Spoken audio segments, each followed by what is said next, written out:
Oh, good morning, good afternoon, good evening, and welcome back to Caves of Khud. Yeah, that was really short-lived. That didn't really work out at all, did it? And weirdly, we're going back in with the exact same build. So we're going to take the same build and we're going to try and make it work now.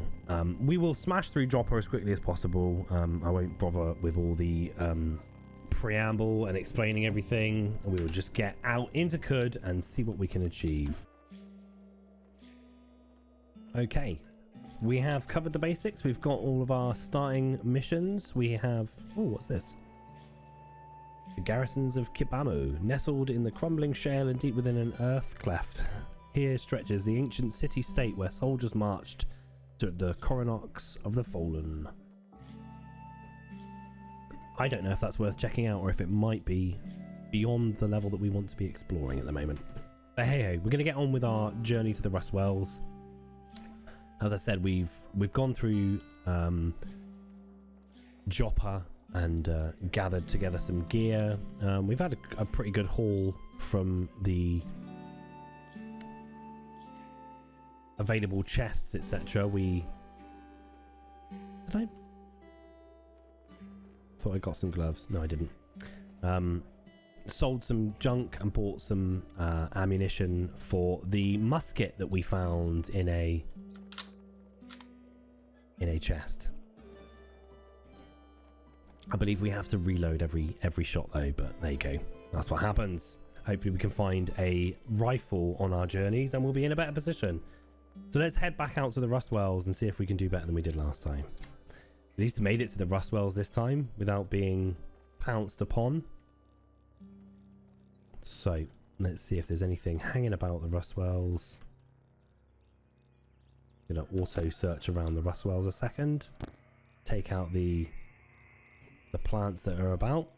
So you can do this just by hitting 0 on your numpad. It will auto explore the area, and as you encounter any hostiles, it will bring you into combat with them and not let you just die. We picked up a lover's blossom there, which I believe is an ingredient made out of the plant we just killed. The rare and beautiful blossom of a jilted lover vine. Really, our goal here is to get... Jeez. I'm going to take a rest there before the game's over again. What do we find here? A pool of sap. Really, we're going to try and make it into a dungeon before we die. Oh, we can choose a mutation. We've leveled up and we've got given a mutation. So, we can choose confusion. We confuse nearby enemies. Confusion is not completely implemented at the moment. Affected creatures act semi-randomly and receive a -3 penalty to their mental abilities. Cooldown 40 rounds, range 8 squares. Corrosive gas generation. You release a burst of corrosive gas around you. Release gas for 1 round. Space-time vortex. You sunder space-time, sending things nearby careening through a tear in the cosmic fabric. Summons a vortex that extinguishes everything in its path. You may enter the vortex to teleport to a random location in Khud. Ooh. That one sounds wild. So I think we're going to take the space-time vortex. I could live to regret it though. So we are currently hungry, so we'll pop a camp down, whip up a meal, and then continue with our exploration of Rust Wells. There should be a stairwell into the dungeon nearby, which we will come across inevitably soon.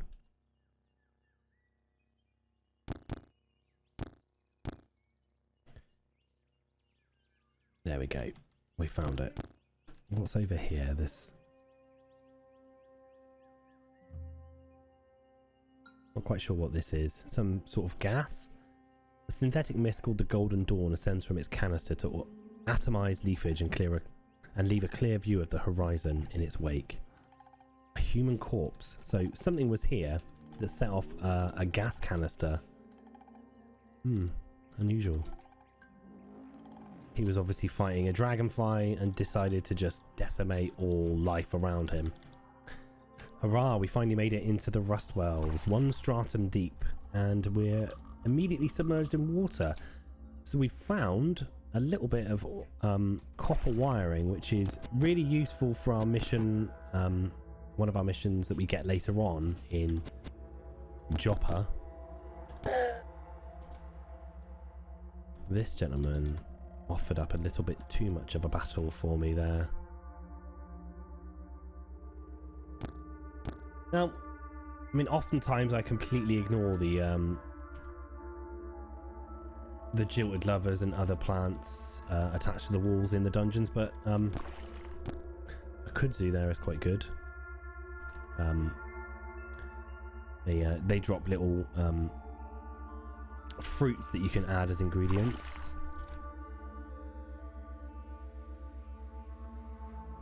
This gentleman needs to disappear, thank you.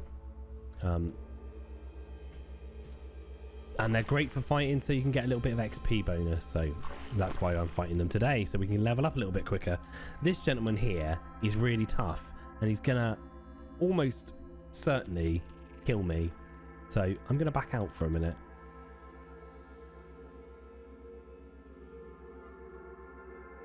Hopefully maybe we can navigate around him without getting into too much of a battle.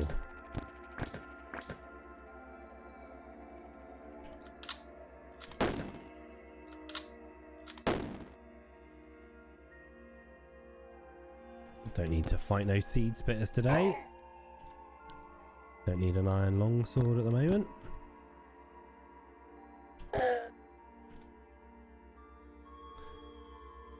Okay, so our journey into the Rust Bells is going well so far. Yet to find any artifacts. A few boulders and knickknacks here and there. Another level already. That was quicker than I expected. Choose a mutation. 2-hearted. You have 2 hearts. You are much healthier, but your complex circulatory system renders you slightly torpid. +2 toughness, -3 quickness. Small chance each round you're badly wounded to regain some hit points. So every round where you're badly wounded, you have a small chance to regain some hit points. Heightened quickness. You are gifted with tremendous speed, though it comes at the cost of your vitality. Stinger. You bear a tail with a stinger that delivers confusing venom to your enemies. 20% chance on a melee attack to strike your opponent with your stinger. Stinger venom confuses opponent. Confusion duration 3 times. Okay, so 3 times D3 rounds. For those that don't know, and I don't know how you're watching the Caves of Good video and not understanding this, but the D3 represents a 3-sided dice. So the confusion generation would be 3 rolls of a D3 dice, dealing up to a maximum of 3 times a 3-sided dice. So the maximum you could potentially have is 9 rounds of confusion. Confused creature acts randomly and receives a mental penalty. May sting to guarantee a strike with your stinger at +4 to hit and +2 penetration. A cooldown of 25 rounds. You will not strike with your stinger while this ability is cooling down. Cannot wear equipment on your back. It's a massive amount of damage that we can put out, but it does mean that we can't wear anything on our back, which might come in useful later. So that is a little bit restrictive. Heightened quickness. We're gifted with tremendous speed, but it comes at the cost of your vitality. That might be useful. I mean, +7 quickness is immense. I think I'm going to take that. I might again live to regret it. We can also always increase our toughness a little bit to kind of mitigate that loss that we've just made. But that's a bridge we can cross later.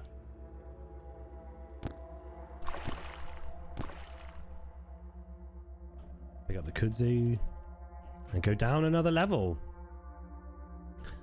We need to reload. Take out this seed spitter. Perfect. Ooh, okay. So here we have a spark tick. The things pulverlide, crackle, and pop to an harmonic rhythm. It caroms from spot to spot, galvanized by a primordial impulse.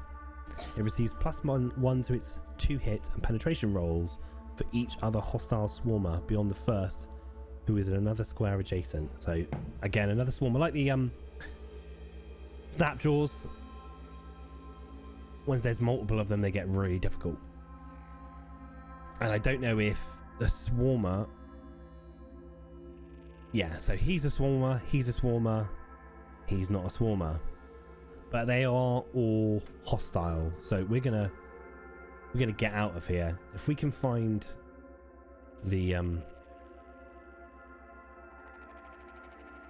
stairwell quickly. If I can remember where the stairwell down was.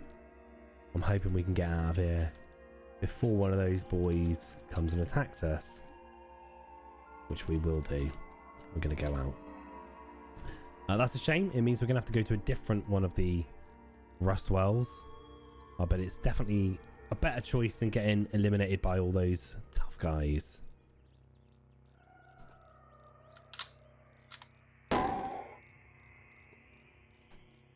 A quilted shawl. A comely multicoloured shawl, sure to distinguish its wearer from the rest of its pack. We'll get that. That's worth selling at some point. What the bloody hell was that? A weird artifact exploded.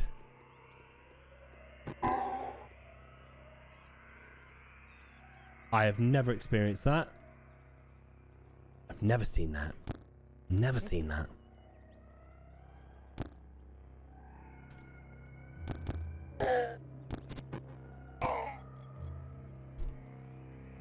Some bloody overalls. And not very much of note.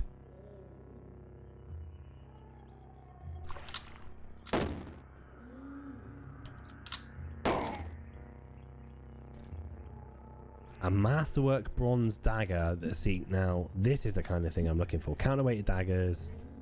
Half decent short bow. Some leather armor. Good. Let's take a rest. Have a little bit more of an explore.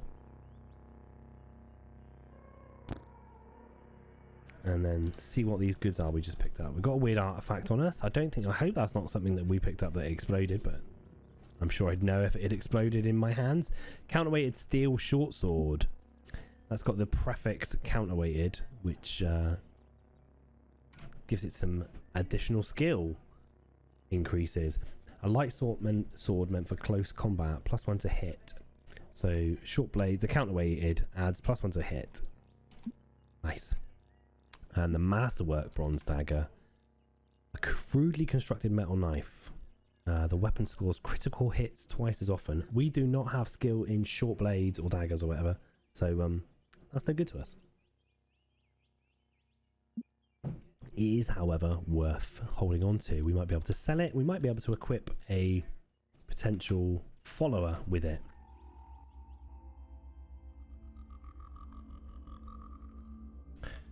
Right. Some kudzu is going to come in handy for eating and stuff. Let's have a look what we've got going on here. I keep turning off my numpad, which is not helpful. Probably worthwhile spending a few of our skill points before we progress any further. If nothing else, just for the increased durability or last ability or whatever. So we don't have 19 strength, which is a prerequisite for adding kickback, which is a shame. Long blade proficiency, we don't have enough points to do anything there. Pistol we have. Shield skills we have. Wayfaring. That grants us the ability to make camp. Gives us Mind's Compass, which reduces the chance of us getting lost, which is a great addition in a game where getting lost can very quickly get you deaded. I do, however, think that acrobatics would be a great one for me, and cooking and gathering. I think we're going to go with that. We're going to go with acrobatics, which gives us swift reflexes, gives us a +5 bonus to our dodge value when flinching away from missile attacks.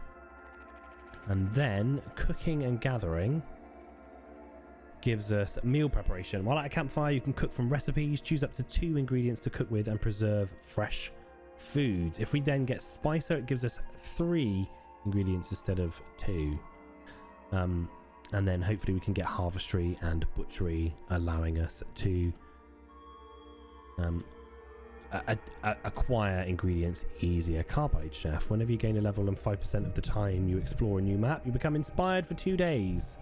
While inspired, the next time you cook a meal by choosing ingredients, you get a choice of 3 dynamically generated effects to apply.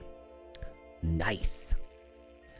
Okay, so we're going to utilize our new ability to cook with ingredients. We're going to add some of this delicious goat jerky, and we're going to glaze it with some of this star apple jam. We toss the goat jerky, some star apple jam, and a pinch of indigo scrap electronics, and a pinch of esteemed mint into a pot. We stir. Starts to metabolize the meal, gaining the following effect. Whenever you take damage, there's a 10% chance you heal to full 15% of the time. That's crazy. That's crazy. This gentleman needs to back off.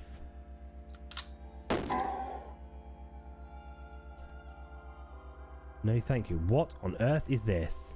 Fungicide. Magenta showers the heterotrophs in a wet film that inhibits their absorption of dead animal and plant things.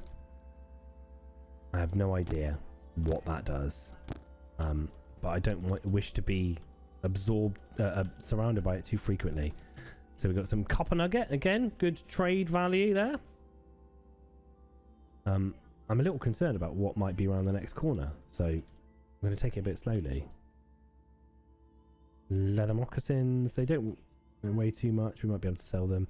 The wire strands.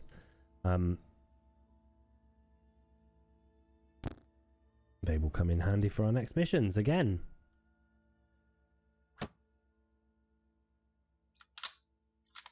Oh, we're going to step back and hit a rest, I think. A wooden arrow whistles past nearby. Our musket is loaded.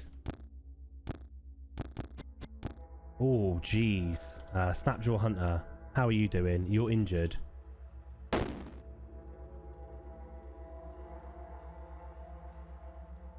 Oh, he flinched out of the way of my lead slug, though. Okay, so he's covered in blood, and as a result, so am I.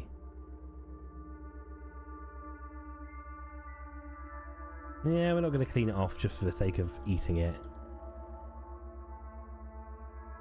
We are bleeding significantly. We don't wish for that to take us down.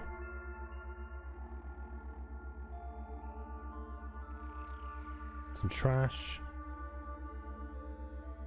Nothing to worry about. Okay, let's find the next floor of this dungeon.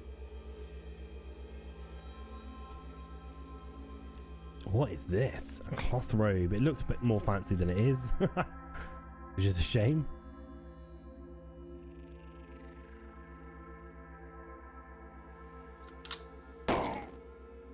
Just a burnous. I must say I don't actually know what a burnous is, but I should probably look that up so I don't feel like such a goon every time I read the word. A carbide longsword. My goodness. This is what I'm talking about. A curved curved sword with a dull grey-blue metal. It is a weapon class long blades, gives bonus damage on critical hit. Let's get that bad boy equipped immediately. Oh, our iron buckler is rusted. That is a big problem considering the majority of our defense is based on our having a buckler. Or shield in general. So we need to acquire a new shield as soon as possible. That is news to me. I wish I'd paid attention to that, because that would have made a big difference to us.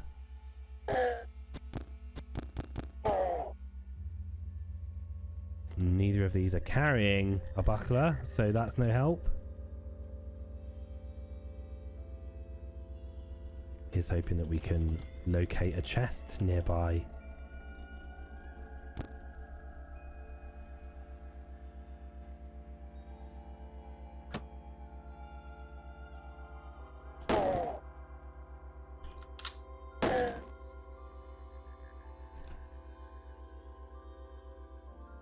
That's a shame.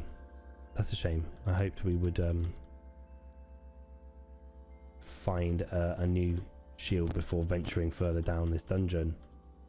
But it was not to be. So, let's see, how much XP have we got? We're only 100 XP off of our next level. Let's see what's on the level below. Okay, that's definitely that is time to exit. That is far more than we can take on, probably at any level.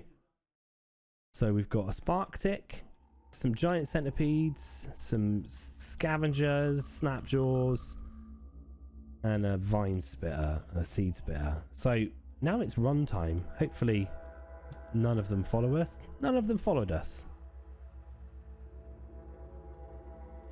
Okay, so at this point, I think it's time for us to... Well, what we're going to do is we're going to venture back to Joppa, trade in some of the goods we've got, hand in our mission that we have completed, and